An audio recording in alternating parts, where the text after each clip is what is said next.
جو لوگ اللہ کی کتاب سے ان آیتوں اور ہدایتوں کو جو اس نے نازل فرمائی ہیں چھپاتے اور ان کے بدلے تھوڑی سی قیمت یعنی دنیاوی منفعت حاصل کرتے ہیں،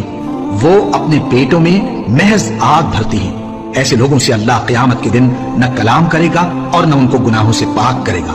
اور ان کے لیے دکھ دینے والا عذاب ہے۔ یہ وہ لوگ ہیں جنہوں نے ہدایت چھوڑ کر گمراہی اور بخشش چھوڑ کر عذاب خرید لیا۔ یہ آتش جہنم کی کیسی برداشت کرنے والے ہیں۔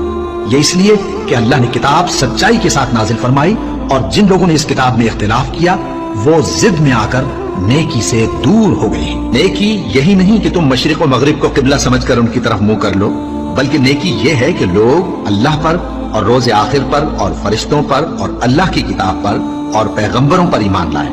اور مال باوجود عزیز رکھنے کے رشتہ داروں اور یتیموں اور محتاجوں اور مسافروں اور مانگنے والوں کو دیں، اور گردنوں کے چھڑانے میں خرچ کریں،